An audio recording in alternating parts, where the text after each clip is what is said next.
네, 이번에는 아주 유명한 글이죠. 김기림 선생님의 길이라는 작품인데 이게 전문입니다. 교과서에도 이게 중고등학교 교과서에도 반드시 등장하는 그런 글이거든요.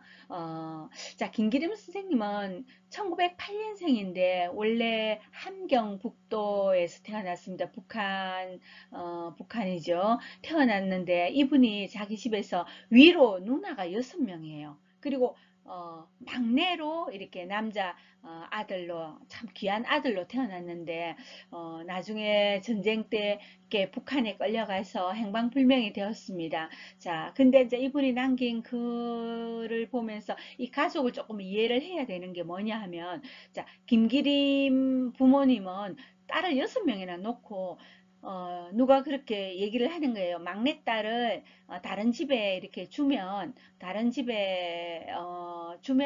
그 다음에 아들을 놓게 된다. 이래가 바로 위에 누나는 이렇게 남의 집에 이렇게 보내게 되었답니다. 양녀로. 그래서 결국은 뭐 어쨌든 이 저기 김기림 선생님이 태어났습니다. 태어났는데 태어나고 7살 돼갖고 어머니는 상티푸스로 죽고 김기림 쌤이 16살 될 때 또 위에 누나 중에서 셋째 누나가 또 이렇게 죽었어요.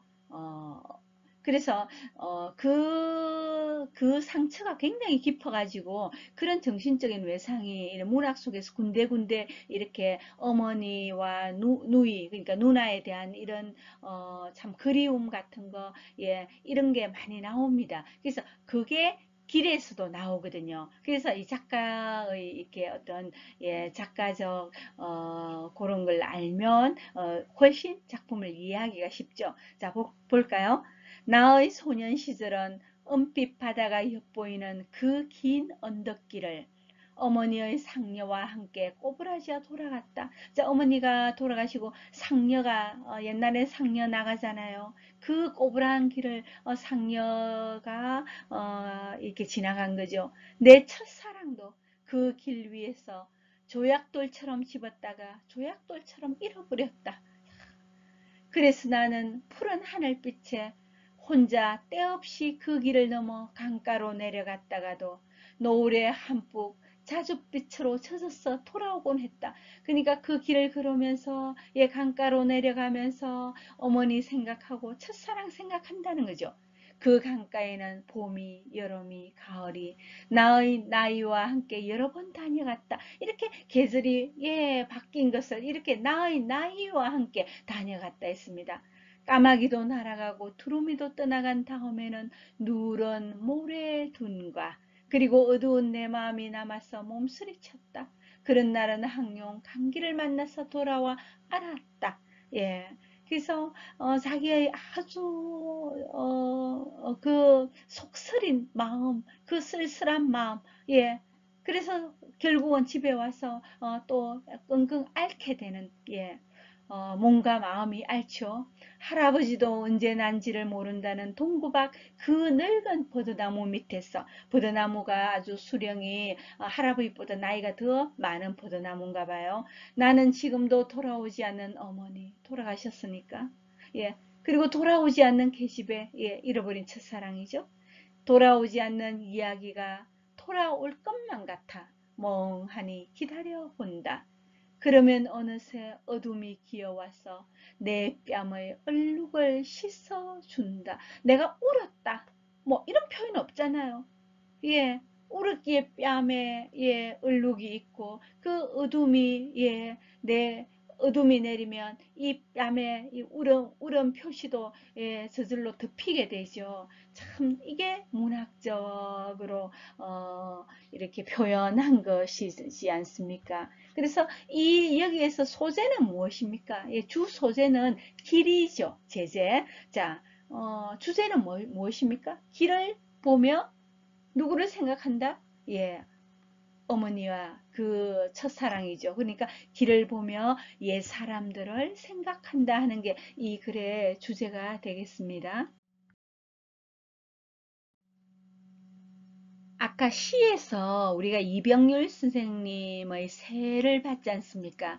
가슴 속에 키우는 새를 우리는 뭐 꿈으로 생각하든 사랑으로 생각하든 슬픔으로 생각하든 각자 이렇게 자기 마음에 비추어서 생각을 해볼 수가 있고요.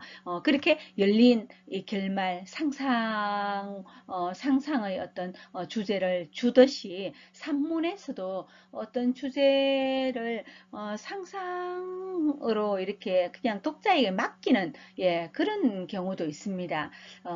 전미란 선생님의 지금 몇 시냐 한번 볼까요? 자, 어머니께서 임종하기 직전에 돌아가기 직전에 이 그런 어떤 상황을 서술을 했습니다. 자, 뒷부분이거든요. 아파도 소리를 내지 않는 성정을 지닌 어머니는 병실에서 죽고 살아나기를 반복했다. 잠깐 눈이 감겼다가 뜨일 때마다 지금 몇 시냐고 또 몇 시냐고 물으셨다. 물음의 간격은 갈수록 짧아졌다. 그러다 어느 순간부터 말을 잃고 시계만 망연히 쳐다보았다. 자, 어머니가 말씀을 하실 수 있을 때는, 의식이 있을 때는 지금 몇 시냐 이렇게 자꾸 물었다는 거죠. 그런데 어느 순간부터 이제 의식도 점점 희미해져 가고 기력도 쇠약해져 가면서 그냥 이제 말문을 닫기 시작하면서 그냥 눈으로만 쳐다볼 뿐 입말은 낼 수가 없는 거죠. 자, 어머니는 왜 그렇게 시간을 물어왔을까? 째깍거리는 현실의 시각이라고 하기엔 그리가 멀게 느껴졌던 물음. 시간을 터득하지 못했던 유년처럼 나는 지금도 어머니의 무릎에 대한 답을 얻어내지 못하고 있다. 이런 이제 글을 썼는데 도대체 이제 여기서 제목이 지금 몇 시냐예요. 어머니가 말씀하시는 질문을 그대로 제목으로 삼았죠. 그래갖고 어머니가 왜 시간을 물었을까? 그러면 보통의 우리가 작가들은 시간은 이런 의미다 하고 주제로서의 답을 가르쳐 줘야 되거든요. 근데 이 글에서는 도대체 시간은 무엇인가 지도 묻고 끝나버렸어요. 답을 안 해요. 할 수가 없죠. 왜? 시간이라는 것은 인간이 정한 거죠. 뭐 24시간, 365일. 예. 인간이 정했는데 지금은 전 세계 뭐 통일로 했지만 예전에 거슬러 올라가 보면 뭐 인디언들의 시간이 다를 거고요. 각 고대 부족마다 시간이 달랐을 거고. 예. 뭐 어떻게 생각하면 우주의 시간으로 보면 이 우리 세상의 시간 이거 별것 아니죠. 우주 정말 광활한 그 우주가 탄생되어서 지금까지 오고 또 앞으로 얼마나 갈지 거기에 비해서는 여기 지구가 생긴 이것은 뭐 그냥 세 발의 피죠. 아주 뭐 큰 원에서 점 같은 존재잖아요. 그래서 어머니가 이 세상에 살던 이 현실의 시간으로서 어떤 이 작가도 시간이 무엇이다 라는 결론을 짓고 싶지 않은 거죠. 어머니는 돌아가셨고요. 아주 뭐 어머니는 영원의 시간 속으로 가셨습니다. 그래서 뭐 시간은 무엇이다 이렇게 결론 지을 수 없는 게 어떻게 생각하면 인간의 마음이고 또 어머니에 대한 자식의 마음이죠. 그래서 뭐 굳이 주제가 무엇이냐 하면 시간은 도대체 무엇인가 이것이 주제예요. 그래서 여러분들도 시간이란 도대체 무엇인가 각자의 정의도 한번 생각을 해 보십시오.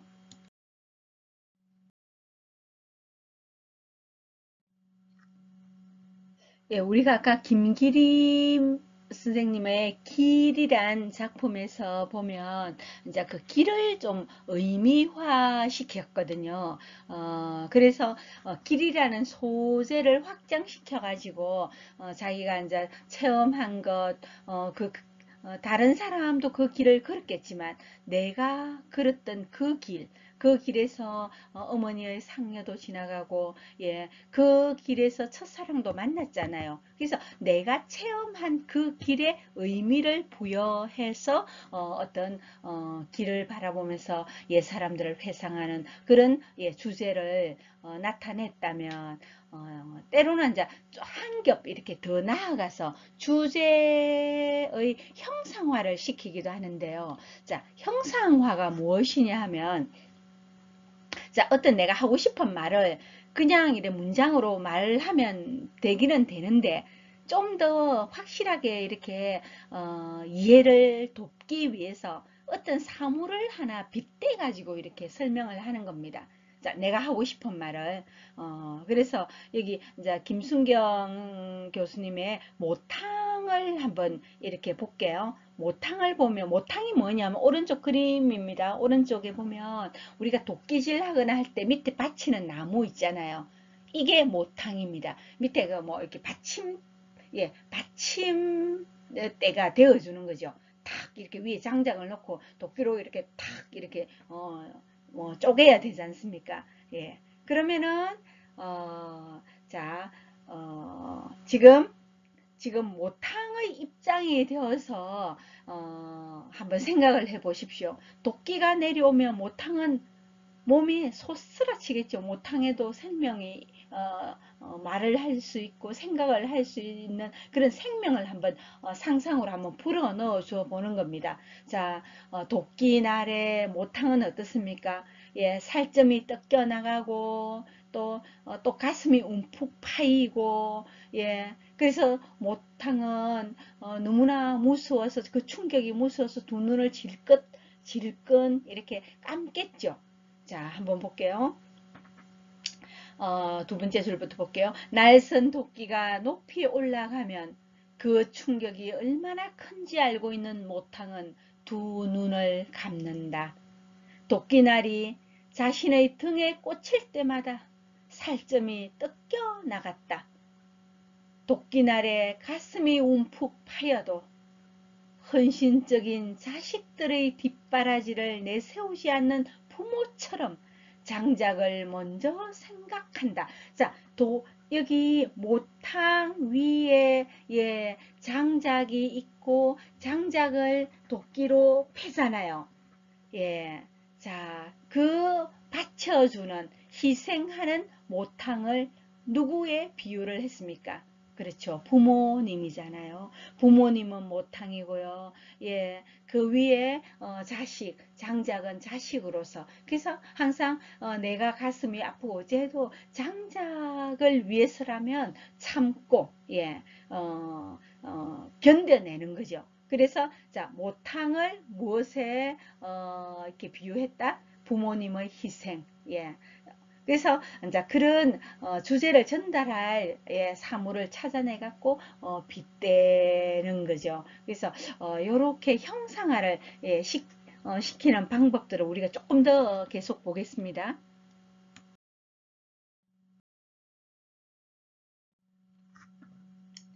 네, 조금 전에 이제 모탕이 그 참 살점이 뜯겨 나가고 가슴이 예, 찍히는 그런 운명을 묵묵히 받아들이듯이 이제 부모님도 똑같이 자식을 위해서 희생을 하지 않습니까? 그래서 그런 참 뭐라 묵묵히 자신의 운명을 받아들이는 것으로서 형상화 시켰다면 이제는 한번 꽃으로 형상화시킨 글이 있습니다. 자, 은종일 선생님의 제비꽃이라는 그런 글이 있는데 제가 뭐 본문은 소개를 안 해도 충분히 설명만 들어도 아마 이해할 겁니다. 자, 이분은 제비꽃을 가지고 이제 첫사랑 순위로 이렇게 예, 비교를 해놨습니다. 자, 옛날에 이제 어릴 때 첫사랑이었던 순이가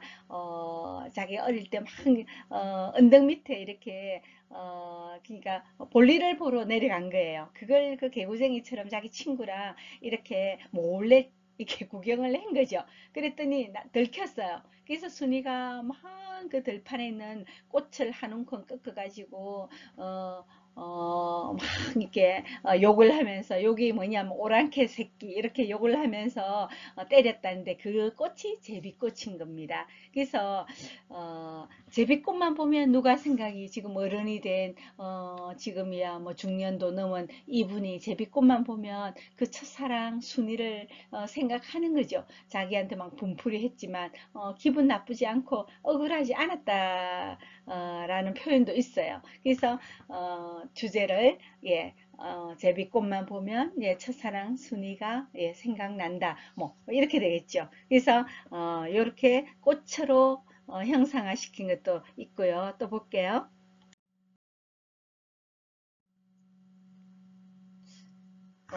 고등학생이 쓴 글에서 김서아란 학생이 쓴 고봉밥이란 글이 있어요. 어, 이 학생이 시골에만 가면 할머니가 이렇게 아유 우리 강세에 왔나 하면서 이렇게 밥을 갖다 이렇게 수북하게 담아주죠. 할머니들 그렇잖아요. 예. 근데 뭐 여기 뭐 몇 숟가락밖에 안 먹죠. 그런데 맨날 처음에는 조금만 귀찮게 생각하고 했는데 나중에 이제 할아버지가 돌아가시고, 할아버지가 묻혀있는 공원묘지를 간 거예요. 갔는데, 매번 뭐, 무덤이 비슷비슷하니까, 그 어느 게 할아버지 봉분인지 잘 찾지도 못하고 했는데, 그 봉분 앞에서 이제 뭐, 이렇게, 예, 성묘도 하고, 이렇게, 하다가 보니까 이 봉분이 뭘로 보였느냐 하면, 고봉밥, 예. 그 무덤이 고봉밥으로 보인 거예요. 그때 비로소 할아버지의 그리운 할아버지의 사랑과 그리고 예 할머니가 자기가 몇 숟가락 먹지도 않아도 이렇게 밥을 불룩하게 이렇게 고봉으로 담아주는 이 할머니의 사랑을 느낀 거죠. 그래서 무덤을 뒤돌아 또 쳐다보고 또 쳐다봤다. 그 무덤이 할머니가 담아주는 고봉밥을 닮았다 하는 그런 글이 있는데 그만큼 이 고봉밥을 보면서 예, 소재는 예, 그주 소재는 고봉밥이죠. 예, 그 고봉밥을 보면서 조부모의 사랑을 생각했다. 그래서 예, 고봉밥을 가지고 형상화를 시킨 예, 글이었습니다. 달팽이를 쓰면서 달팽이 얘기를 계속 해요. 송강선 선생님이 하시는데 달팽이 얘기를 쭉 하면 뭐 달팽이는 어떻게 생겼고 뭐 예 발이 어떻고 먹이는 어떻고 달팽이 집은 어떻고 예 촉수는 어떻고 이런 말을 할 수가 있겠죠. 쭉 이렇게 달팽이 얘기를 하는가 보다 하고 우리는 쭉 읽게 됩니다. 그러면 뭐 달팽이를 보면 걱정이 앞선다. 왜? 굉장히 달팽이라는 게 나약하잖아요. 그죠? 예, 그래서 뭐, 개미처럼 억센 턱도 없고, 벌처럼 뭐, 독침도 없고, 그리고 뭐, 메뚜기처럼 힘센 다리도 없고, 예. 그래도 뭐 집 한 칸, 예, 위에 이 고동, 예, 이 집이나 한 칸 있으니까 다행이다, 뭐, 하면서, 그래도 애처로운 것, 또 아주 뭐, 참, 가슴 아픈 것, 가여운 것, 그런 거 위주로 적었어요. 근데 쭉쭉쭉쭉 달팽이가 불쌍고 가엾고 안타깝고 하는데 맨 마지막에 가면 어, 뭐라고 해놨느냐면 밀폐된 유리벽의 저편에서 키 작은 남자 하나가 울고 있는 것을 나는 보았다. 이렇게 돼 있거든. 그게 누구냐 하면 자기 자신인 거예요. 그래서 이렇게 나약하고 힘없고 세상살이에 뭐 별 융통성도 없고 결국 그게 누구냐 하면 자기 자신이다 하는 글입니다. 그래서 나를 어디에 비유했다? 예, 달팽이에 비유해서 달팽이처럼 나약한 나 자신. 예. 그것이 주제죠. 예. 그래서 만약에 여러분들도 글을 쓴다면 한 편씩 나중에 나에 대해서도 쓸 수 있을 거예요. 그냥 나는 어떻다 쭉 쓰지 말고 나를 어디에 한번 비유를 해 보십시오. 예, 어떤 사물에 비유해도 되고요. 예, 동물에 비유해도 되고, 그리고 뭐 자연에 비유해도 됩니다. 그래서 나에 대해서 그냥 뭐 나는 성격이 어떻고 키는 어떻고 내가 뭐 좋아하는 건 어떻고 이렇게는 누구든지 다 적을 수가 있잖아요. 그렇지만 나를 딱 은유할 수 있는 것, 나를 형상화할 수 있는 물건이든 예, 뭐 자연이든 예, 뭐 뭐든 하나 비유를 나는 무엇이다. 예, 꽃도 괜찮고 풀도 괜찮고 예, 바람도 괜찮고 강물도 괜찮습니다. 예, 오늘